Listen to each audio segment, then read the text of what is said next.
I hope you are doing good.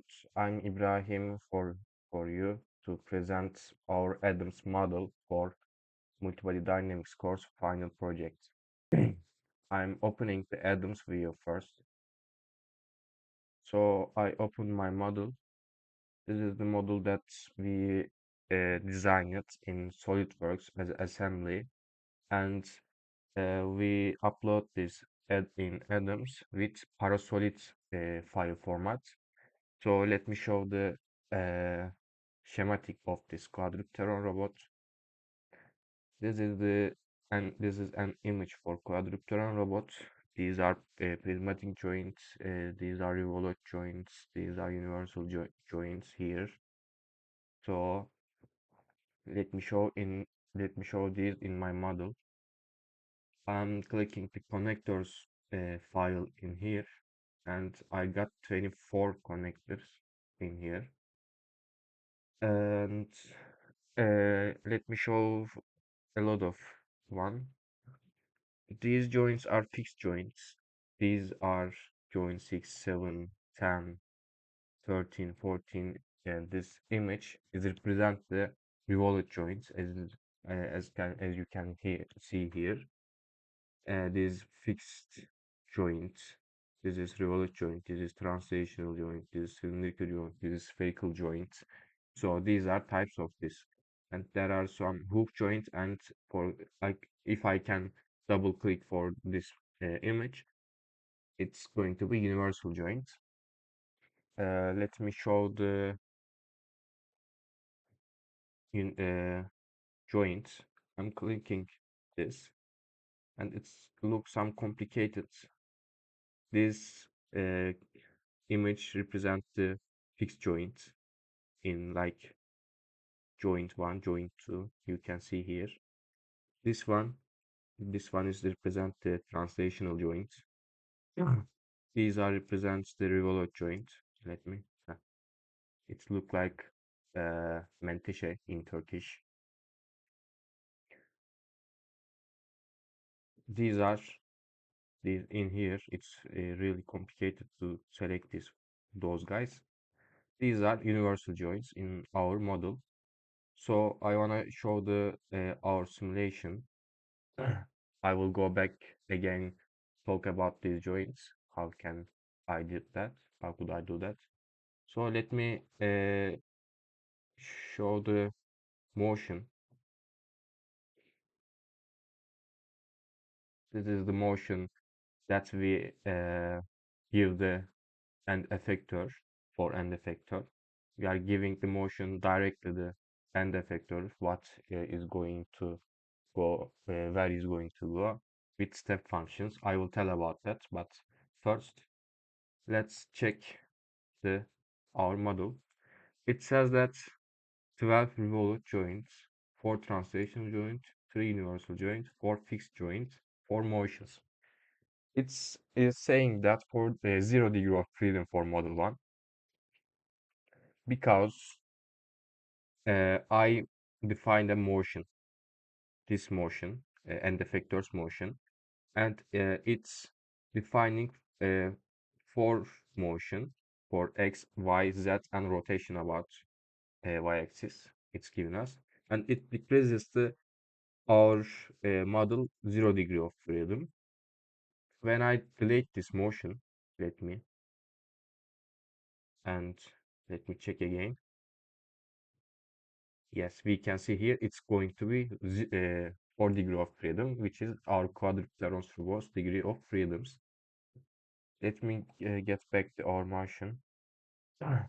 And also I wanna show that the uh, sorry, I want to talk about again this motion. I get back to our motion, and it decreases again 0 degree of freedom. And this is the important point. There are no redundant constraints in this equation. It means there is no overcost constraint, and model verified successfully. So let me show some things about the joints. Uh, these are joint types that I mentioned before. Let me delete this one and make make again. I'm deleting and it's not fixed anymore. And when I check the degree of freedom, it's going to be 6 degree of freedom because fixed joint is decrease is has 6 degree of freedom reduction. This is fixed joints dilemma. So I'm adding again this guy here, and for the applying connectors, I choose fixed joint, and at this here there is a line. It's telling about what to do. It says select the first body. I'm selecting my ground table, my link here. I choose that, and select the second body. It means in our case, where do you want to fix it? I'm fixing this space because I wanna do the fixing in space. It says select the location. I am selecting an arbitrary position in the link, on the link, and it comes here. And let me check again. It's decreased the 0 degree of freedom with fixed point, fixed joint. So let me do it for also prisma, sorry, translational joint. I'm deleting this joint here. This joint is joint, I think, 24. I'm deleting this one. Also, I'm adding for now. For the first object, I'm choosing my slider. This is the important point because if I choose the Y to ground table, this green link, it's not going to be work. It's a problem that I'm I coincide with because in atoms, this first body is the is can make a movement, but we are fixing the ground table here, the green one. It can't move. Uh, when I select the as a first body is the green one, it's going to be give a problem for us, and I will mention about this in the our final report. So I'm choosing this slider tree yellow one, and it says that select the second body here. I'm choosing this green one, and it says that select the location where it goes, where it joint comes here, and I choose this circle here, and then it's asking for us the direction of the vector. These are some direction here. In you can see here there are coordinates, and z-axis is going to be slides or sliders. I'm choosing this one, and it's defined. So let me solve the simulation again and close these guys. It's working very well also. It's no debug, no need to debugging. So I want to talk about these motions. These are my motion about which I defined for the end effector here. And what I want from end effector.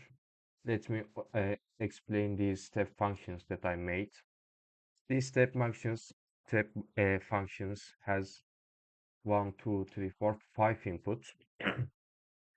First input is our time or domain. This one is starting time. This is increasing of the time, I think. This 8 is the end of the motions time. This is the displacement of the translational movements in millimeters. I do it for everyone. For rotation Y, this upward direction is my y-axis. And let me open it. This function, rotation function, is starting with 0 in 0 seconds, and it's goes until third second. With in the time interval, it's going to be make a rotation minus pi over 5. Let me close these translations. Let me close. These are free. Apply and simulation come. It's going to be pi over 5, pi over 5 again, minus pi over 5 rotation, minus pi over 5 rotation. And let me get back those guys here. So this is 80. It goes in y direction 80 millimeters. But if I can change this guys to 150, okay, apply and simulation again. Let's, yes, it's going to be error because it's not working correctly our workspace. In here, you can see here green and this gray one. It hasn't got a that kind of length for workspace. It's going to be error. It's going to give an error. For that reason, we need to define our step functions correctly. This is important. I'm changing those guys again 80. Apply, close this, and let's simulate again.